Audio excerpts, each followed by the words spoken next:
오늘 본문은 하나님의 말씀을 사랑하고 말씀에 굳게 매여 살기를 소망하는 시인의 그 간절함에 대한 말씀입니다. 113절에서 120절까지는 히브리어 알파벳 15번째 글자인 사메크로 시작합니다. 그러니까 113절에서 8절이 모두 다 그 첫 글자가 사메크로 시작하는 것입니다. 이 사메크는 가지 달린 나무를 형상화하는 글자로 지지하다, 버티다, 붙잡다라는 의미가 있습니다.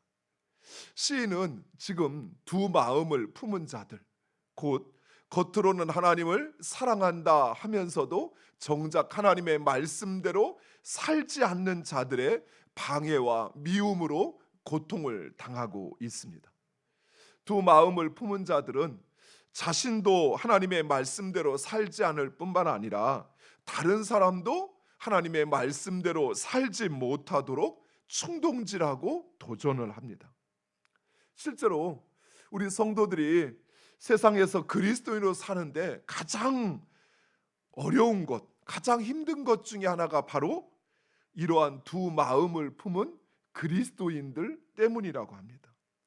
즉 겉으로는 기독교인이라 하고 장로라 하고 권사라 하면서도 정작 그 생활은 하나님의 말씀과 아무런 상관이 없는 더 방탕하고 더 이기적이고 탐욕적으로 사는 사람들입니다.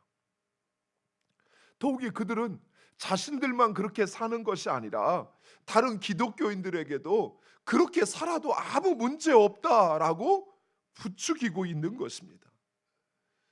시인은 바로 이러한 두 마음을 품은 자들로 인하여 그 마음이 흔들렸습니다. 시인만이 아니라 우리들도 역시 믿음으로 갈 수 있는 믿음의 길과 세상 사람들이 말하는 지극히 세상 사람들이 가는 그 세상의 길 사이에서 흔들리고 갈등할 때가 있습니다. 그래서 시인은 의도적으로 말씀에 대한 믿음의 고백을 통해서 자신의 마음을 붙잡고 있는 것입니다. 먼저 시인은 두 마음을 품은 자들을 미워할 뿐만 아니라 그들을 행악자들로 표현함으로써 자신과 그들을 구분하고 있습니다. 그리고 그들의 말과 행동을 미워하며 그들의 거짓을 깨닫습니다. 그리고 하나님의 말씀에 대한 사랑과 하나님과 하나님의 심판에 대하여 두려워한다라고 고백을 합니다.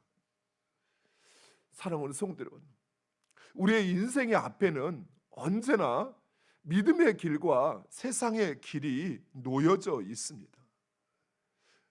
물론 믿음의 길을 가기 위해서는 온갖 시련과 어려움을 견디어야 하고 그리고 인내 없이는 갈 수 없는 길입니다. 그러나 분명한 사실은 이 믿음의 길이 최종적인 승리의 길이라는 사실입니다.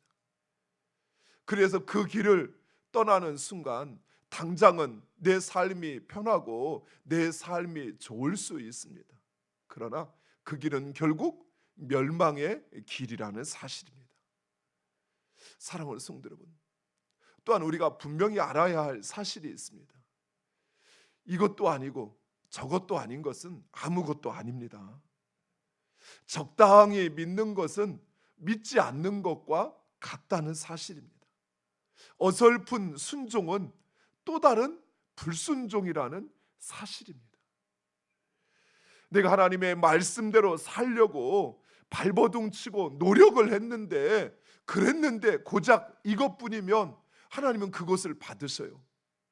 하지만 처음부터 말씀으로 사는 길을 내가 포기하고 나는 여기까지만 할 거야 라고 산다면 그것은 불순종이라는 사실이에요. 구분하셔야 돼요.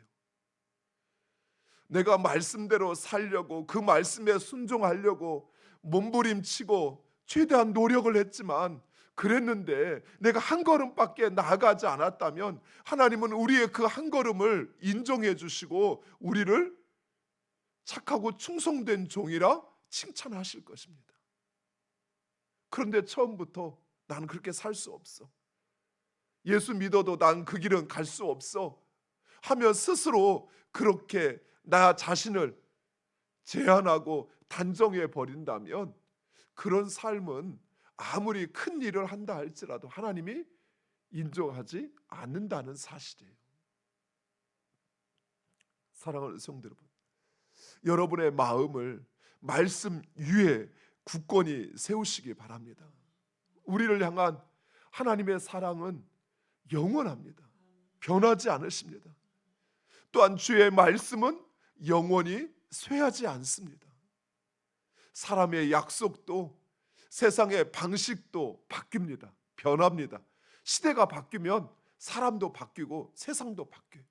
하지만 하나님의 말씀은 2000년 아니 6000년의 역사 동안 한 번도 바뀌지 않았어요.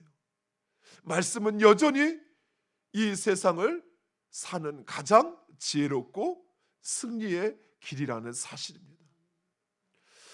121절에서 128절은 히브리어 알파벳 16번째 글자인 아인으로 시작합니다. 이 아인은 눈을 형상화한 글자로서 눈 영안이라는 의미를 가지고 있습니다. 먼저 시인은 지금 피곤하고 지쳐 있습니다. 세상의 모든 악인들과 박해자들과 교만한 자들은 하나님의 말씀을 폐하고 말씀대로 사는 자들을 박해합니다. 왜 그럴까요? 이 세상은 영적 싸움의 현장이기 때문에 그렇습니다. 각자 알아서 살도록 내버려 두면 우리가 세상에서 어려움을 당하고 환난을 당할 일도 없겠지요. 그런데 하나님의 말씀을 버린 자들, 두 마음을 품은 자들, 교만한 자들, 그들은 말씀대로 사는 이들을 끊임없이 핍박하고 그들을 유혹하고 도전하는 것입니다. 그러나 시인은 그런 상황 속에서도 하나님의 정의와 공의를 행하며 주의 구원과 주의 말씀이 이루어지기를 기다렸습니다. 시인은 하나님을 떠나서는 아무것도 아니라는 사실, 마치 물고기가 물을 떠난 것과 같이 살 수 없다는 사실을 알기에 주를 찾고 주의 말씀을 붙잡았으나 이제 더 이상 혼자 힘으로는 어찌할 수 없는 상황에 이르렀고 이제 오직 그 하나님의 일하심만을 간구하고 있는 것입니다. 그래서 시인은 먼저 자신의 눈으로 하나님의 구원과 하나님의 심판을 보기를 원한다라고 간구합니다. 그렇죠. 우리가 세상을 살면서 때로는 내 힘으로 더 이상 견딜 수 없을 때가 찾아올 때가 있습니다. 참고 견디고 인내하려고 몸부림치지만 그러나 이 안에서 우러 끓어오르는 그것을 더 이상 참을 수 없고 또 세상 사람들의 그 외면과 무시를 더 이상 견딜 수 없을 때가 찾아올 때가 있습니다. 그래서 우리는 시인이 간구하는 것처럼 하나님 나를 데려가시든지 아니면 저 악인을 심판해 달라고 간구할 때가 있습니다. 시인이 지금 그런 상황에 있는 것입니다. 시인은 박해자들로부터 자신을 구원하시고 교만한 자들이 자신을 함부로 할 수 없도록 주의 종을 축복하여 달라고 간구하고 있습니다. 무엇보다도 시인은 자신을 둘러싼 이 모든 상황을 제대로 볼 수 있도록 주의 율례를 가르쳐 주시고 주의 증거를 알게 하여 달라라고 간구합니다. 우리도 그러죠. 주님 살아계심을 나로 보여달라고. 주님 여전히 나와 함께 하시고 이 땅을 주관하고 있음을 내 눈으로 보게 하여 달라고. 내가 그러면 주의 말씀에서 떠나지 않겠습니다. 그리 간구하는 것처럼 시인이 지금 그러고 있는 것입니다. 사랑하는 성도 여러분, 말씀의 눈으로 세상을 볼 수 있게 해달라고 기도하시기 바랍니다. 우리의 눈으로, 인간의 눈으로, 내 경험의 눈으로, 세상의 눈으로 이 땅을 보면 이 땅은 도저히 살 수 없는, 이 땅은 도저히 그리스도인으로 살 수 없는 어둠의 세상입니다. 하지만 말씀의 눈으로 세상을 보면 오히려 세상을 비추어야 하고 또 세상을 변화시켜 가야 함을 우리는 깨닫고 확신하게 되는 것입니다. 사랑하는 성도 여러분, 하나님을 사랑한다면 그 하나님의 말씀을 지켜 행하시기 바랍니다. 하나님은 사랑이십니다. 그래서 하나님을 사랑하는 자는 그 말씀을 지켜 행하는 것입니다. 세상의 자녀이면 세상의 방식으로 살 것입니다. 그러나 그가 하나님의 자녀라면 그는 하나님의 방식으로 살아갑니다. 사랑하는 성도 여러분, 믿음에는 적당히가 없습니다. 주를 사랑하는 자는 오직 주를 따르게 되어 있습니다.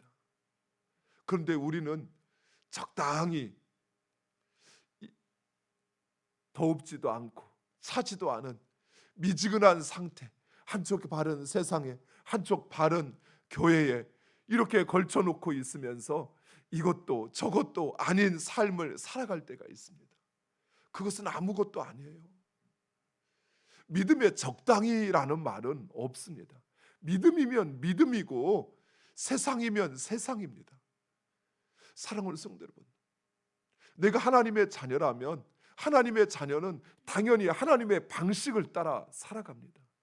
그러나 내가 세상의 자식이라면 우리는 세상의 방식을 따라 살아갈 것입니다. 입으로는 하나님을 외치면서도 정작 두 손과 두 발은 세상의 방식을 따라간다면 그렇다면 그는 세상의 자녀인 것입니다. 사랑하는 성도 여러분, 우리는 스스로 하나님의 자녀인 것을 고백합니다. 그렇다면 이제 더 이상 양쪽에 걸쳐 있는 삶이 아니라 하나님의 방식으로 살아야 합니다. 하나님의 말씀을 지켜 행하여야 합니다. 그가 하나님을 사랑하는 자요, 그가 하나님의 자녀입니다. 기도하겠습니다. 아버지 하나님,